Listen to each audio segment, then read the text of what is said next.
Welcome to another Fat Profits video update. I'm Nicholas Forsyth. Today I'm joined by the Fat Profits CEO, Angus Geddes. Welcome, Angus. Thanks for joining us. Good afternoon, Nick. Angus, great to have you here. What we want to kick off today talking about is talk about the broader macroeconomics, what's happening in the market at the moment.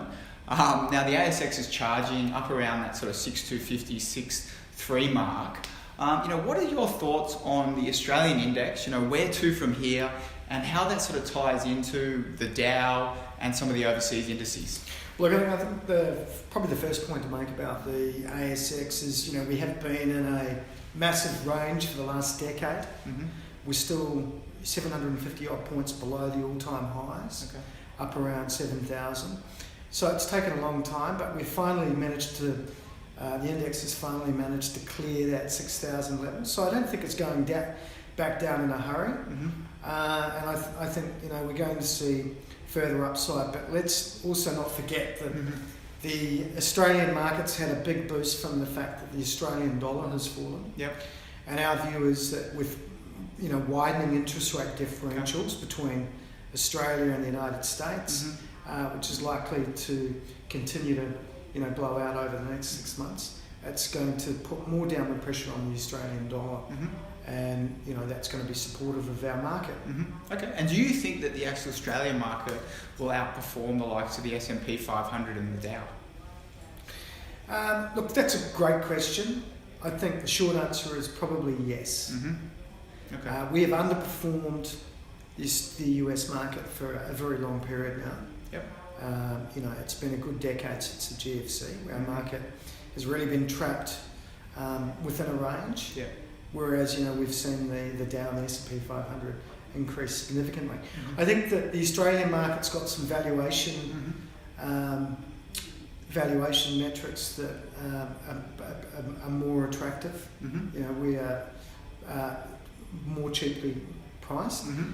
And, I think with that lower Australian dollar coming through, the banking sector now getting a bit of momentum, the resources sector coming back into fashion with the rally in commodity prices, that could all push the ASX up. So I do think over the medium term the Australian market could outperform. I guess I should probably also make a point that a lot of what's been driving the US market higher is the FANG stocks, the Facebooks, the Amazons, and passive investing through ETFs, the Netflix, passive investing through the ETFs. And there's a question mark over how long that's going to be sustainable for. Yeah. Okay. And we're currently at 6.3. I think we hit yesterday 10.5-year highs.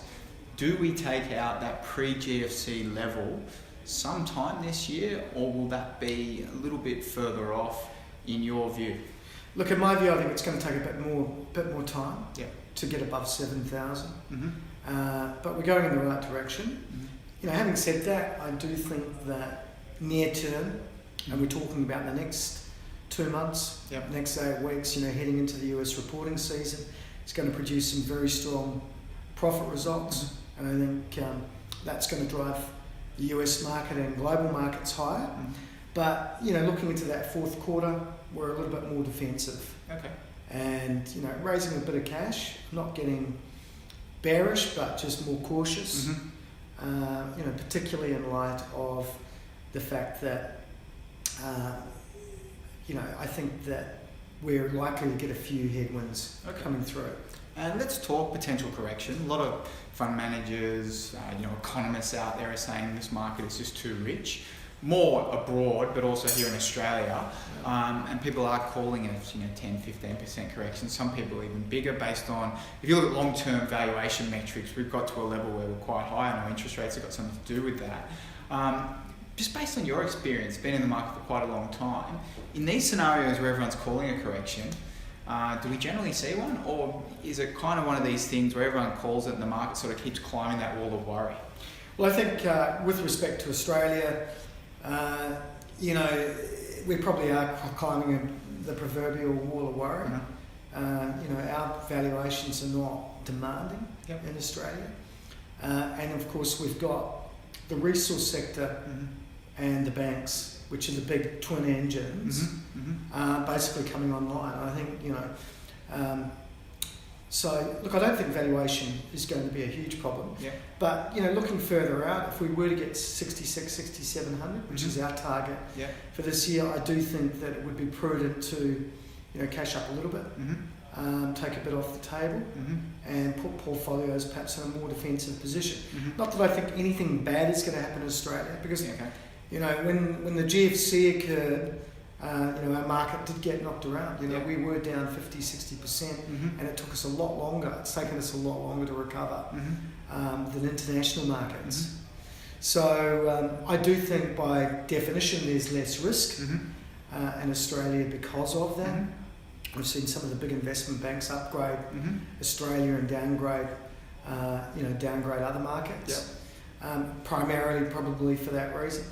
But by the same token, probably a little bit of caution is warranted, because we're never going to be immune. If there's volatility and turbulence offshore. Specifically, what worries me is more sort of situations in the United States where you've got the FANG stocks, which are now the most over-owned group of stocks. They very much remind me of the Nifty 50 back in the 70s. And no one thought the Nifty 50 could fail. It just kept going up and up and up and up until they went down. One day the bubble burst. And so they're very over-owned. A lot of American fund managers own those stocks. The problem is what happens when everyone tries to hit the exit at the same time. Just want to sort quickly, you mentioned before the twin engines. You got a bit of mining and banks here in Australia. Banks got to a level, I think it was 1.4 times book value recently, and they just rollicked off that level. Still going, bit of a down day to day, but still on the way up. And mining's had a phenomenal run since those 2016 lows. I just want to quickly, get your view on, the banks in particular, the big four, and mining, whether there's still some opportunities within those two segments. Look, I think the banks in Australia, they have been buffeted by, a number of headwinds, but look, I probably see a bit of value, and I've got a bias more towards perhaps the regionals. We still like Bank of Queensland. We still like ANZ. And over the medium to longer term, I think the interest rate curve has to steepen. Long-term rates have to go up, and that's going to be positive for the banks. Of course, that there is a bit of a cyclical downturn in the housing market. We don't see that as being a crash, more a well-deserved breather, a well-deserved correction. But the underlying population dynamics are not going to change. It's difficult to see, residential real estate, going through a protracted downturn. So I think that's all going to be positive for the banks, looking further out. To answer your other question about the resources, again, what's interesting about the resource sector is they really did get knocked around in that post-GFC environment. Remember, oil got down to sort of $26 a barrel. Iron ore got down to 45 a tonne. A lot of those commodities got knocked around. So, look, what we sort of see is inflation making a reappearance. That's a key thematic of ours to begin sort of manifesting itself later this year and certainly next year. And I think overall that's got to be good for commodities over the medium to longer term. So I do think that the commodity sector has got a bit of a tailwind, and that we're going to see the resource sector continue to re-rate on firmer commodity prices. What's really interesting about the resources sector is given the tremendous amount of capital destruction post GFC, and that a lot of that was predicated on managements going out and making bullish acquisitions at the top of the cycle. We're not seeing that. We're seeing a lot more capital returns, higher dividends, better capital management, aren't we?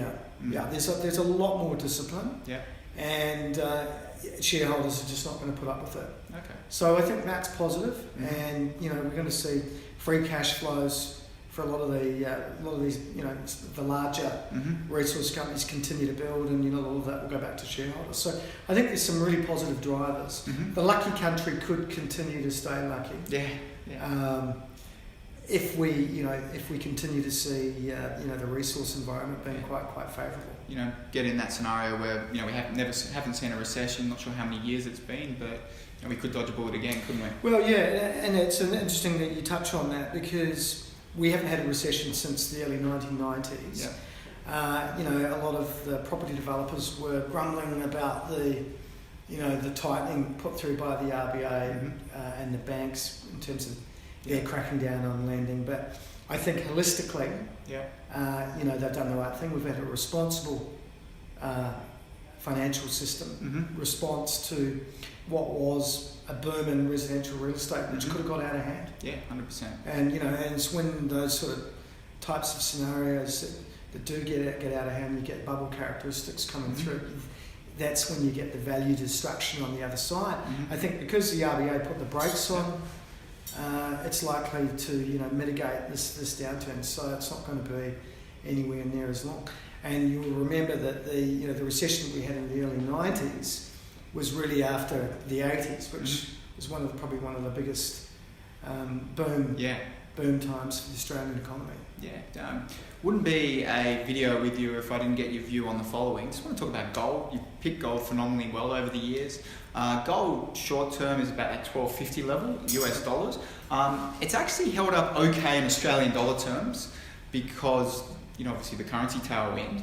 What are your thoughts here? Do you think we're at a key support level and we'll bounce from here, or do you think there's further downside? Look, I think we're about to get the next significant upleg in gold. I think we're going into another bull market for the precious metals and the PGMs. And look, that view really is predicated, I suppose, the number one reason I would argue that gold has to go back into another bull market is where is the US dollar going over the medium to longer term. I think the US dollar has to go down. They've cut taxes, the government's spending more money, and that's going to, over time, that's going to increase the size of their deficits. They're probably going to have to borrow more money. And certainly if we see a rise in interest rates over there, we've come through a secular bear market in interest rates. As interest rate rise, that's only going to compound the debt serviceability problem for the US government. Okay. So I think a lot of that's going to play on it. We've got trade wars sort of bubbling away in the background. You've still got the ECB in easing mode, and the Japanese are still printing. So I think there's a number of forces out there.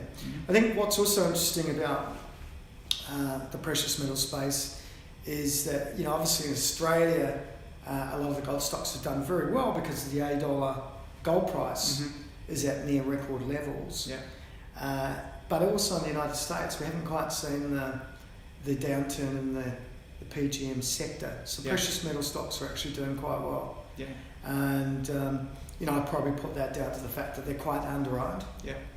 Not many investors own them at this point in the cycle. And I think, if I was an American investor, I would be swapping or switching some of my FANG exposure, Facebook and Netflix and all of those companies with big valuations. I'd be swapping some of that into the gold sector, which is what we've done. Okay, fantastic. And just before I let you go, I know you probably have a couple up your sleeve, but your two top picks at the moment, or two stocks you at least like here in Australia over the sort of medium term, playing through to the end of the year? Look, one stock which we've been on for quite some time since we recommended it at 10 cents and bought it at 10 cents is Praemium. They've gone up 9 times, but I very much like what they're doing in their space. They're really riding the managed account or the separately managed account wave. They're probably one of the leaders in terms of their technology and their platform. And it's hard to see the underlying fund inflows into Praemium slowing down anytime soon. And you've got enormous operating leverage. So their cost base is not going to increase at the same rate as their revenues. So I think that stock's going to continue to outperform over the medium to longer term. Currently about 89-90 cents today. We're anticipating $1 plus. Yeah, we were a buyer when it sold off during the recent correction. It went down to about 55, 56 cents. We bought quite a bit of premium down there. So I'm a little bit more reticent, at these levels. Yeah. It's always a good thing to get in after a corrective sell-off. But I'd be definitely having that one on my radar, and if there was a downturn in the market, I'd be looking to buy that. Look, the second two stocks that I like are in the resource space. Okay. One is Oil Search. Yeah, nice. Now we're really bullish on the longer term outlook for LNG, and with the crackdown on pollution in China, LNG's front and centre, one of the main options. In fact, there's not really a lot of other alternatives to replacing coal. In terms of replacing coal as a source of energy. So LNG's got a big future, and the glut that everyone was worried about a few years ago, that hasn't really materialised. It's being absorbed. So if anything, there's going to be a shortage, and there's a long lead time for LNG projects. Okay. So we really like Oil Search. Oil Search has got a massive resource asset in PNG, in conjunction with Exxon Mobil, and I think they've got the ability to add additional trains. So that company's really well positioned.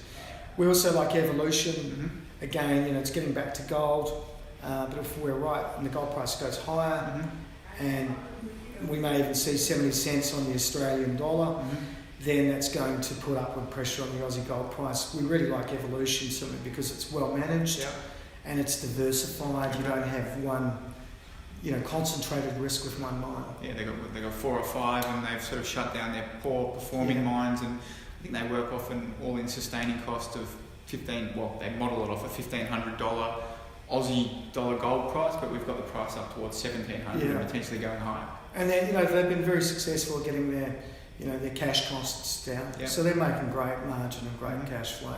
And I've got a lot of confidence in the management, Jake Klein. Okay, fantastic. So there you go, guys. EVN, OSH and PPS, 3 to have a look at. Angus, thanks a lot for joining us. Thanks, Nick. Thanks for taking time out of your day. Thanks everyone for watching. Any questions, feel free to reply to this email or give us a call on the number that is listed on the email right now. Thanks.